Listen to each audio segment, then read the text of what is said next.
Assalamualaikum warahmatullahi wabarakatuh. Selamat pagi dan salam semangat untuk anak-anakku dimanapun kalian berada. Bertemu kembali dengan Ibu dalam pelajaran IPS. Eits, tunggu dulu. Sebelum lanjut nonton videonya, pastikan kalian telah mengisi absensi di Google Classroom. Sudah?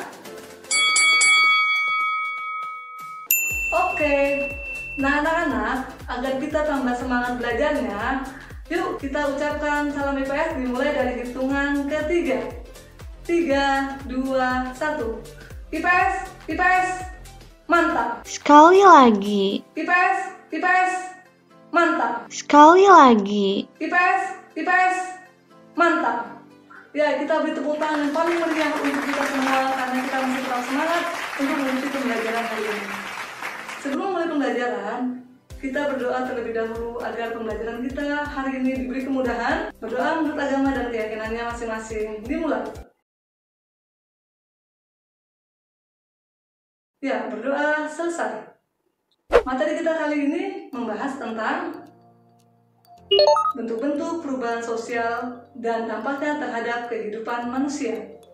Kompetensi dasarnya adalah menganalisis kehidupan sosial budaya masyarakat Indonesia dalam menghadapi arus globalisasi untuk memperkokoh kesatuan dan persatuan bangsa. Tujuan pembelajarannya adalah 1. Peserta didik dapat mengidentifikasi bentuk-bentuk perubahan sosial budaya. Kedua, peserta didik dapat menjelaskan dampak perubahan sosial budaya. Yuk, anak-anak, langsung saja kita ke materinya. Jadi dong. Apakah kalian pernah membaca majalah, melihat internet, televisi, atau bahkan melihat langsung seseorang yang sedang berjalan di pinggir jalan raya, memakai baju serba hitam, memakai belangkon, kemudian membawa gembolan yang berisi madu tanpa beralas kaki? Ya, betul. Itu adalah suku Baduy. Suku Baduy adalah salah satu dari masyarakat yang mengalami perubahan. Nah, materi kita kali ini adalah tentang bentuk-bentuk perubahan sosial dan dampaknya terhadap kehidupan manusia. Bentuk-bentuk perubahan sosial terbagi menjadi 3. Yang pertama adalah perubahan sosial berdasarkan intensitasnya. Yang kedua, perubahan sosial berdasarkan perencanaannya. Yang ketiga, perubahan sosial berdasarkan pengaruhnya. Yuk, lebih lanjut kita dalami apa sih macam-macam dari bentuk perubahan itu. Let's go! Bentuk-bentuk perubahan sosial yang pertama adalah berdasarkan intensitasnya. Terbagi menjadi 2, secara lambat dan secara cepat. Perubahan sosial secara lambat atau evolusi adalah perubahan sosial yang berlangsung memakan waktu yang sangat lama. Masyarakat yang mengalami perubahan itu tidak menyadari kalau dirinya sedang mengalami perubahan. Contohnya adalah seperti tayangan berikut ini.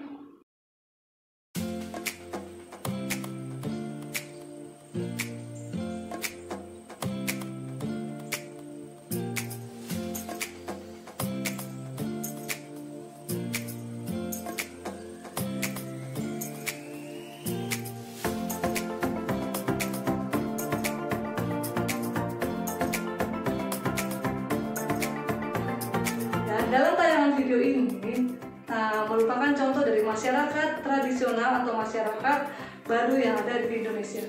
Masyarakat seperti inilah yang mengalami perubahan secara lambat. Namun lambat laun mereka pasti melakukan perubahan. Yang kedua adalah perubahan secara revolusi. Perubahan revolusi adalah perubahan yang berlangsung secara cepat dan mengubah sendi-sendi dasar kehidupan berbangsa dan bernegara. Nah, contohnya adalah seperti gambar berikut. Terjadinya peristiwa revolusi industri. Perubahan ini mengalami sesuatu yang luar biasa. Misalnya, terjadinya perubahan dalam bidang pertanian. Dari yang tadinya memakai tenaga manusia menjadi tenaga mesin. Selanjutnya adalah perubahan berdasarkan perencanaannya. Yang pertama adalah perubahan yang dikehendaki, yaitu perubahan karena adanya keinginan dari seseorang atau masyarakat luas yang menginginkan terjadinya perubahan tersebut. Contohnya adalah pembangunan jalan tol, pembangunan rumah sakit, pembangunan gedung sekolah, dan pembangunan sarana dan prasarana lainnya. Yang kedua adalah perubahan yang tidak dikehendaki. Gempa! Alhamdulillah, sudah selesai gempanya. Virus! Masker! Pakai masker nih, supaya tidak terkena virus.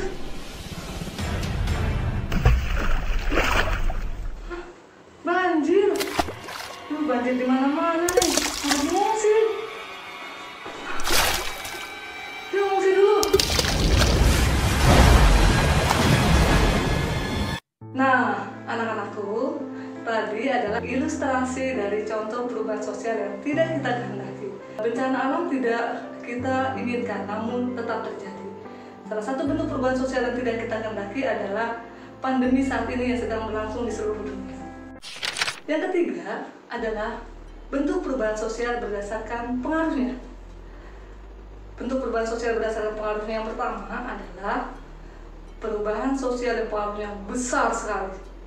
Apa sih perubahan sosial yang pengaruhnya besar?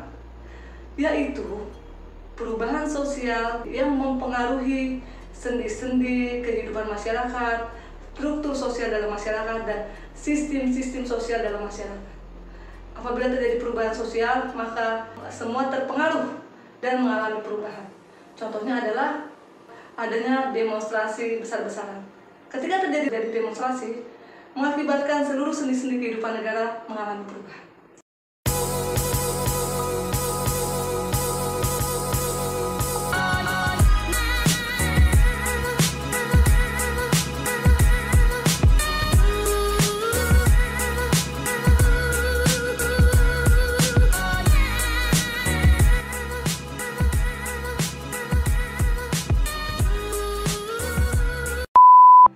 Menurut kalian, ilustrasi yang tadi Ibu berikan termasuk dalam perubahan sosial yang mana ya?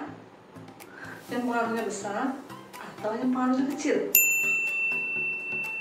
Tepat sekali, ya. Itu adalah bentuk dari perubahan sosial yang pengaruhnya kecil. Bentuk perubahan sosial yang pengaruhnya kecil adalah perubahan yang terjadi pada diri seseorang, namun tidak berpengaruh kepada orang banyak atau masyarakat lain. Yang merasakan perubahan itu hanyalah diri kita sendiri, orang lain tidak merasakannya. Contohnya yang tadi Ibu sebutkan. Yang pertama adalah perubahan mode pakaian. Yang kedua, perubahan gaya rambut. Apakah sampai di sini kalian sudah paham? Jangan kemana-mana ya. Simak dulu tayangan video berikut ini.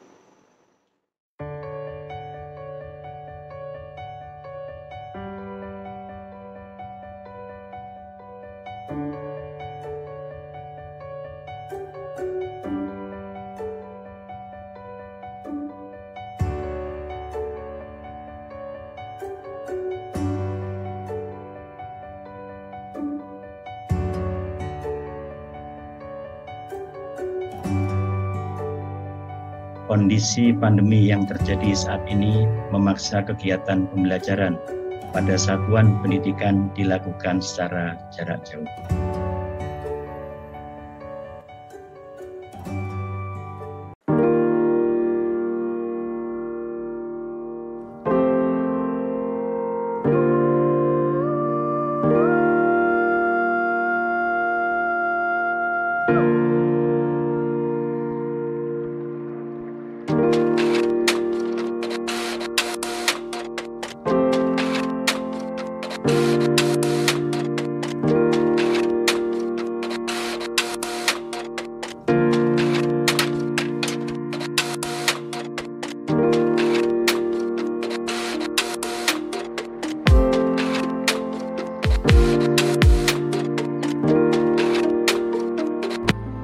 berdasarkan video yang kalian amati, ternyata virus COVID-19 atau pandemi COVID-19 ini mengakibatkan perubahan yang sangat besar di berbagai bidang.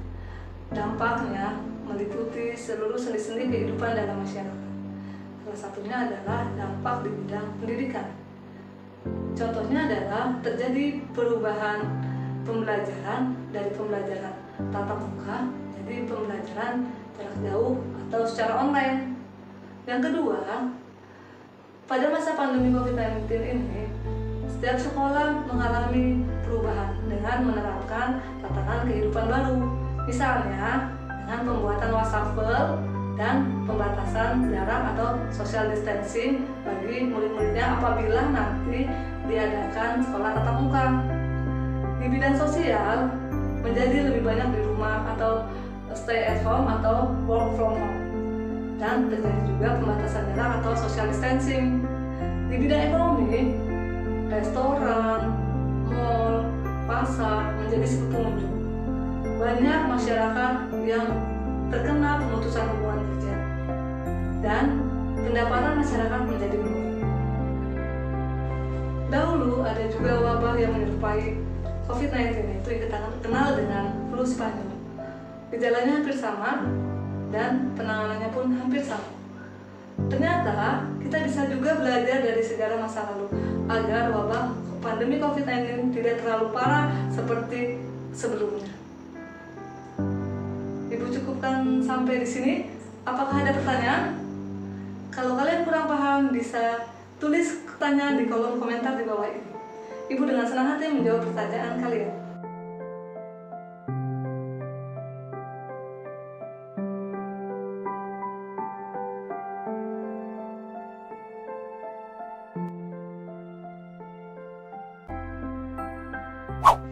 Nah, anak-anak, jangan lupa kerjakan tugas kalian di Google Classroom dan pelajari materi berikutnya. Kita akhiri pembelajaran kita pada hari ini. Semoga video ini memberi manfaat bagi kita semua. Tetap jaga kesehatan ya. Ingat pesan ibu 4M. Memakai masker, mencuci tangan, menjaga jarak, dan jauhi kerumunan. Wabillahi taufiq wal hidayah. Wassalamualaikum warahmatullahi wabarakatuh. Hatur nuhun.